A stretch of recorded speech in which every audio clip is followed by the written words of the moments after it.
एक गोली चली और खेल खत्म। पल भर में ही एक लाश जमीन पर पड़ी थी। दीपक के गुस्से का कहर एक इंसान पर मौत बनकर बरस चुका था। इससे पहले कि वो कुछ समझ पाते, दीपक के हाथों एक कत्ल हो चुका था। उस वारदात के बाद इलाके का हर शख्स दीपक के नाम से भी खौफ खाने लगा। दीपक के वजूद पर, उनकी पहचान पर लिख दिया गया था कातिल। दीपक, क्या किया था आपने? उस समय मैं पढ़ रहा था। एक मामला था, भूमि विवाद का मामला था। एक बहुत बड़े जमींदार थे।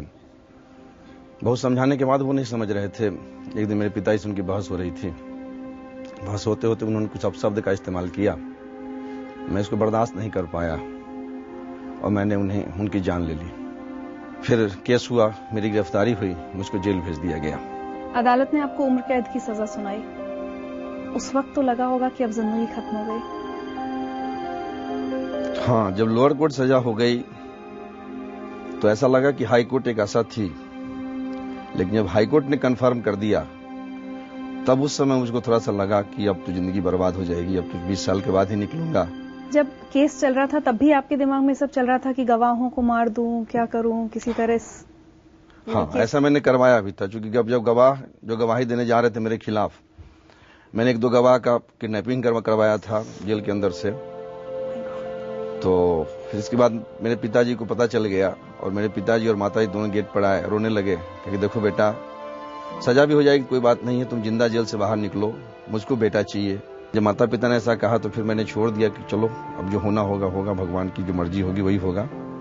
कैसी थी जेल की जिंदगी? घुटन तो होती ही थी, क्योंकि जिस समय मेरे माता पिता यार को मिलने मुझसे आते थे उस समय खासकर ज्यादा फील होता था कि वो उधर खिड़की के बाहर खड़े हैं, हम खिड़की के अंदर खड़े हैं, हम उनका पैर नहीं छू सकते हैं, सिर्फ बात कर सकते हैं। तो उसमें तो फील होता था कि हाँ जेल, उसी में महसूस होता था कि हाँ वास्तव में जेल क्या है।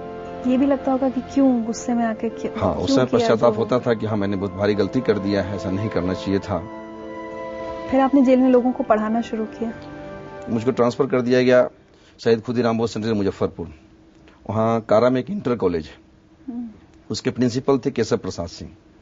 जब उन्हें पता चला कि एक पढ़ा लिखा लड़का भी आया है जेल में, तो वो मुझको बुलवाए, तो मुझको रखा गया।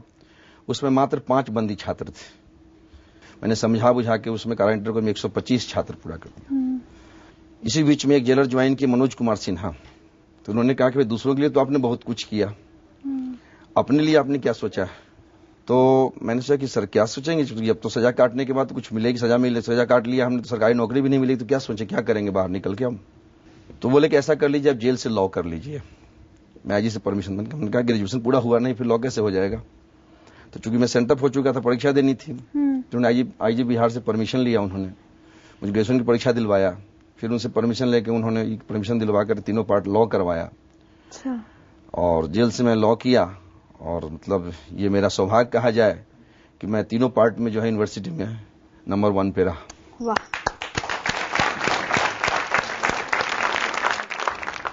चलिए, हमने ये तो जान लिया कि दीपक ने क्या गुनाह किया है और किस तरह से इन्होंने इतनी लंबी कैद की सजा भी झेली है। लेकिन जेल से छूटने के बाद दीपक के सामने 2 रास्ते थे कि या तो वो सुधर जाएं या फिर जुर्म की दुनिया के शागिर्द बन जाएं। जानना चाहते हैं दीपक ने क्या किया? आइए आपको दिखाते हैं।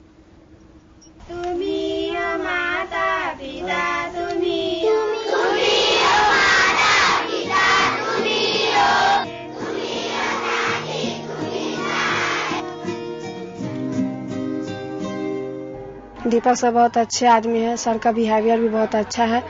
यहाँ पर बहुत अच्छा, दीपक सर बहुत अच्छा पढ़ाते हैं। दीपक सर हमें बहुत अच्छे तरह से मानते हैं और अच्छे तरह से पढ़ाते भी हैं, प्यार भी करते हैं और गलती करने पर डांटते भी हैं। We love you, Deepak sir.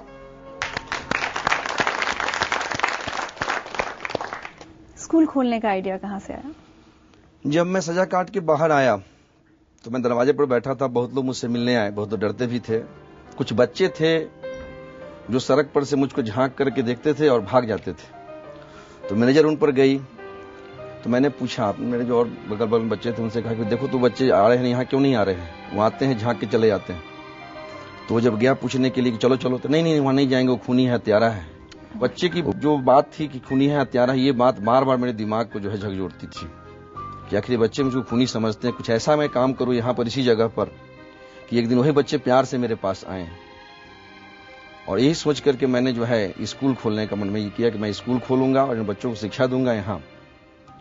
देखिए दीपक, वो दिन तुमको याद है जिस दिन तुम IAC का परीक्षा ड्रॉप कर रहा था, तो हम लोग घर में ले जाकर तुमको बहुत समझाए और कहे कि नहीं परीक्षा देना है, परीक्षा दे दो। परीक्षा दिया तो तुम पूरे कॉलेज में टॉप किया। प्रोफेसर साहब भी तुम्हारा पीठी ठोक कर कहे कि जो जाओ कॉलेज का लाज बचाया। तो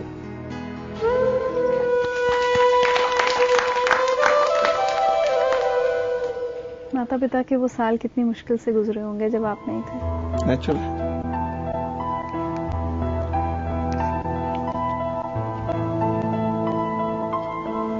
गुस्सा आता है खुद पर?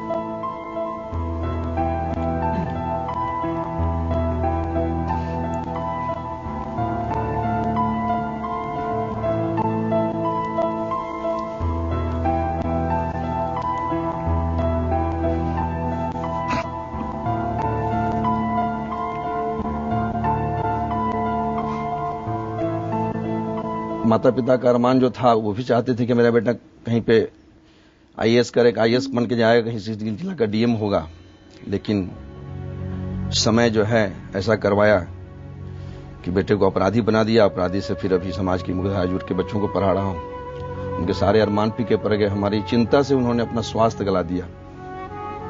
दीपक, आपने वो इतनी लंबी सजा भूल कर अपनी जिंदगी की एक नई शुरुआत की है। आज आप अपनी जिंदगी से खुश हैं? हाँ, कोई 2-4 बच्चों का माता पिता होता है, आज मैं 400 बच्चों का माता पिता हूं, इसलिए मुझको काफी खुशी होती है। मुझको अपने ऊपर गर्व होता है कि नहीं, चलो मैं आज 400 बच्चों को शिक्षा दे रहा हूं, और मैं ये बता रहा हूं कम से कम इन बच्चों को ये तो मौका नहीं मिलेगा कि मेरी तरह ये अपराध जगत से जुड़े, अपराध जगत में जाएं। ये तो मैं बता पा रहा हूं इनको कि नहीं, वो दुनिया गलत थी, उधर मत सोचो, उसके बारे में सोचो भी मत। बिल्कुल। दीपक से आज हम सब लोगों ने शायद कितनी सीख ली है, और मुझे लगता है कि आज हमें उन्हें वो सम्मान देना चाहिए जिसके वो वाकई हकदार हैं। दीपक, आप